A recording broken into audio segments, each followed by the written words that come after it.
So, I was spending most of my free time working on the upcoming Valentine's Day duology and was doing my best to resist reacting to some things that were coming up on my radar.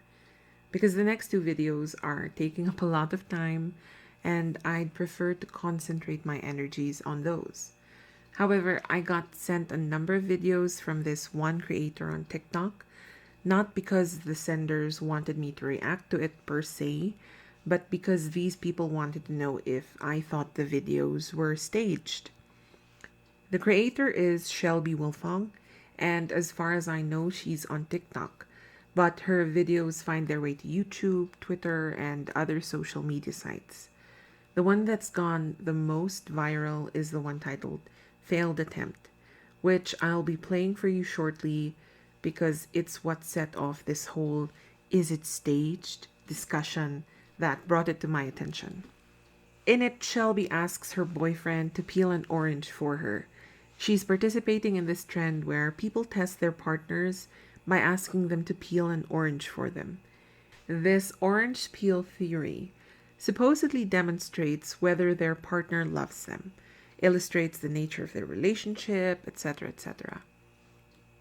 I'm going to be real. I personally think it's dumb, and you can't judge the entirety of a relationship by whether your partner will peel you a fucking orange. How about you be a grown up and stop testing your partners, right? But then I saw Shelby's video, and it's just so bananas that I'm changing up the channel's editing and posting schedule to squeeze this in because it needs to be addressed. I really want an orange right now. Alright, try here, but I got you, buddy. Here you go. You'll get me it? No! Yeah. But like I really want it, but like I hate peeling it. You hate peeling it? Yeah, right, it just gets really messy. Okay. And I have nails, it'll get like underneath them. Tough luck, buddy. Go ahead and do her. You're not gonna peel it for me? Dude, okay. I mean, while she's talking to him, it's like she obviously knows. I don't know. I feel like she's acting. It really comes off as her having this scripted reaction to the awful things that he's saying. Like, I mean, what he's saying isn't per se awful, just so far, but the way he's saying it is off. But just looking at her face, frozen where it is now, something about her face tells me that this is an act. Okay, as if I don't do enough. Seriously? Yeah, I'm being for real. Okay? You can't fucking peel this orange for me. Dude, I ask you to do things all the I time. do everything. I just did your fucking laundry. No. And you can't peel this for me? Dude, come on, man. Seriously? No.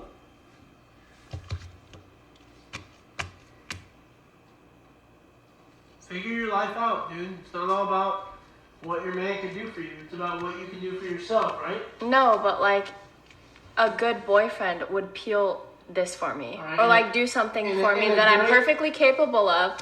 Obviously I can peel this. But like if and you a were great boyfriend would tell you to do it yourself. Oh boy. I'm not a good boyfriend. I'm a great one. And I'm trying to make you strong and independent and build you up as a female. Well, that's Oh God, a female. Yep. Here we go. the point. That's I can women do it. I empowerment. can do it myself, but like the point is that you would do it for me. Yeah. As like an act of service. But then you wake up and you realize, you know, that you can actually just do it yourself. And like you're not even that special. That's the Okay. How did we get here? thing. It's like get that in your fucking skull, dude. Like you're really not that special. Wow. Okay, then I'll just peel this orange for myself then. Alright, go ahead. Oh, took you long enough. Okay. So preliminarily, do I think the video is staged? Yes, I could be wrong, but watching it and the two videos posted immediately after it, it feels to me like satire about toxic relationships.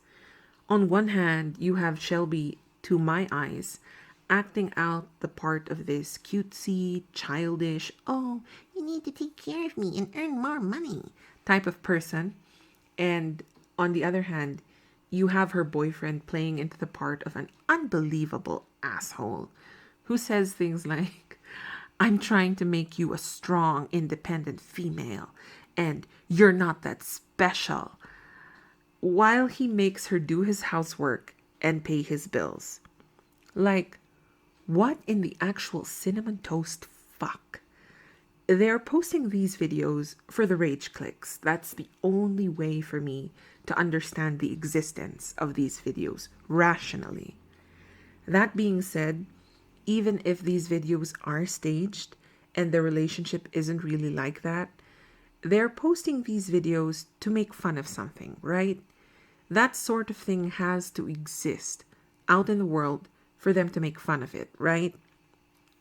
So there are actual people out there who think that someone peeling an orange for you is a declaration of love, and people who flip out and absolutely refuse to do the smallest things for their partner. And if these videos are real, well, God help them both because it is bad. First of all, let's be clear. If your partner tells you you're not that special, in whatever context, you need to take a long, hard look at your relationship, even when it's a joke. There's an American psychologist named John Gottman who studied the data on divorce, and the number one predictor of divorce is contempt. And when your partner can look you in the eye and tell you that you aren't that special, that is contempt, no matter how you try to square it. It's not criticism, it's not them trying to make you do better, it's corrosive, and you need to recognize that. Second, stop testing your partners. Like, it's a funny trend on social media, but if you take orange peel theory seriously, you have bigger problems than whether your partner will peel an orange for you. That is not a judgment, by the way, because everyone is capable of falling into that trap, and not just in romantic relationships. This happened to me once with my high school girl group when they all forgot my birthday one year. I cannot tell you how angry I was.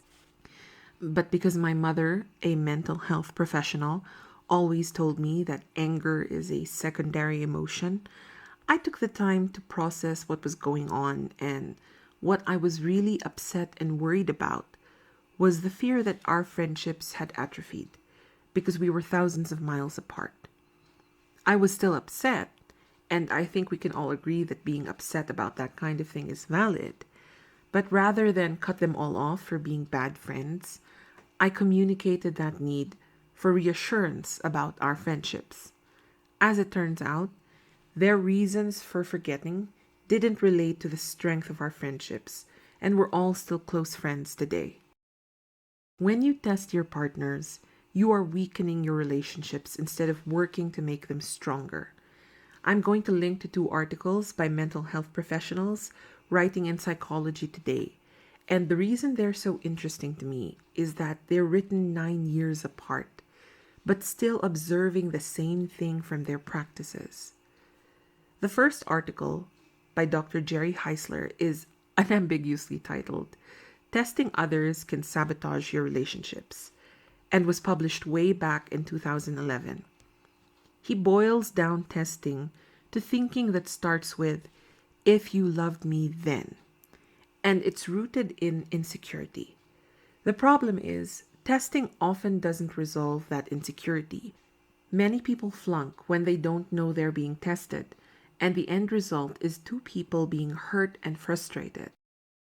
So he talks about this person named Lisa, who would break dates just to see how people reacted, because presumably someone who really wants her wouldn't mind that she's, quote unquote, whimsical. Sure, that's what it is, Lisa. I know someone exactly like this, and she still doesn't understand why she's single. She's constantly saying things like, well, the right guy wouldn't mind, which is probably true, and it would be fine if she was actually kumbaya about these people failing her tests. She has three, by the way. The date thing is just one. But she's dumped six guys, as far as I know, and has been mad every single time. The second article by Tina Gilbertson, a psychotherapist, is also very strongly worded. Quote, stop testing your partner. It was published in 2020, and she's saying essentially the same thing as Dr. Heisler. In your fear and desire to be shown that you are important, you're actually undermining your relationship.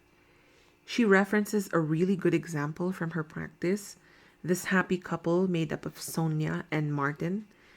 Everything's going great. Then Sonia wants to sign the two of them up for a couple's salsa class every Wednesday. The thing is, Wednesday is Martin's weekly poker night with his close friends, and it has always been that way. Sonia wants Martin to do it because if their relationship is important to him, he'd skip poker. For Martin's part, it isn't unreasonable for him to think, well, if she loved me, she wouldn't force me to skip poker with my friends. You see how that kind of thinking can mess up something that's going so well? If you need reassurance, say so. Both Dr. Heisler and Miss Gilbertson are clear that people who test their partners aren't bad people. They're just insecure and feeding into that insecurity instead of communicating their need for support. And anyone can be susceptible to this behavior. Which brings me to my final point. Please communicate with your partners. If you need your partner to peel you a fucking orange because your love language is acts of service, fucking say so. And I know I'm being really bitchy about it, but that is an earnest recommendation. When I was feuding with a friend in 2006, a mutual friend of ours, who is a literal genius engineer, told me to read Gary Chapman's The Five Love Languages, and it was life-changing.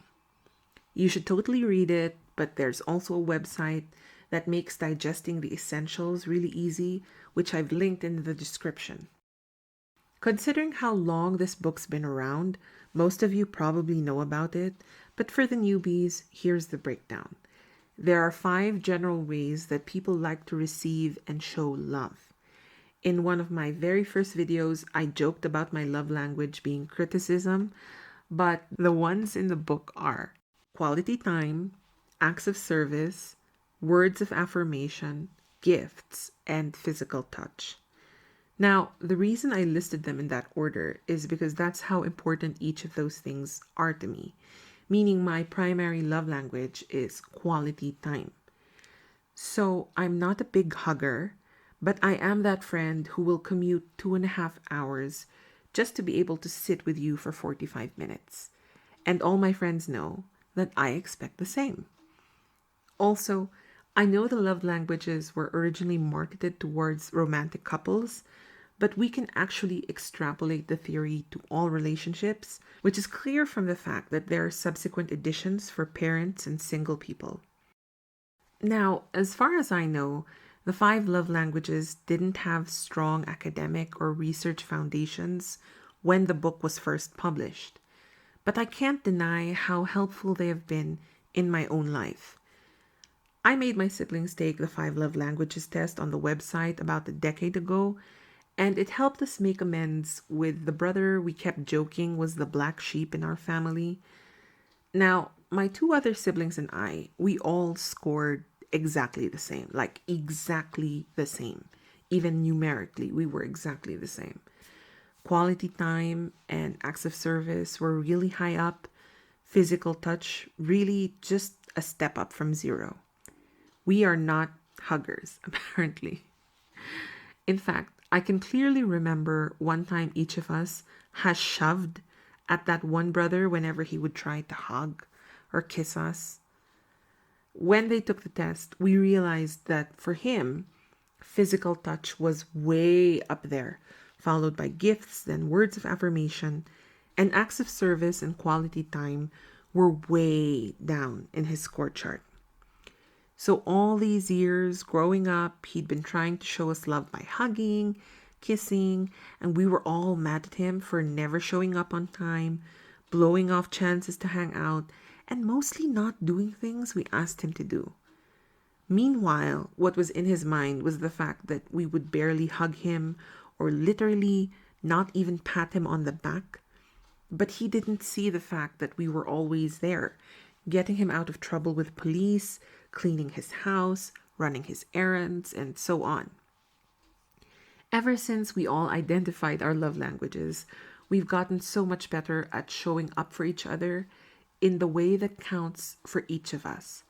So we consciously go out of the way to hug each other, kiss each other. This brother of ours, for his part, is doing so much better about spending time with us and helping out when we need things done. We are all so much closer because we understand each other better. So, to tie this back to this orange peel theory, if your point is that you want your partner to do small things for you because for you that shows they care, then say so. Because that may not be how they show or want to receive love. This, of course, does not apply to Shelby and her shitty boyfriend, whom she should definitely dump if those videos aren't staged. But again, I have a feeling they are, so all the best. So, in summary, don't test your partners, it never works out. And if your partner asks you to, for fuck's sake, just peel that fucking orange. Jesus Christ.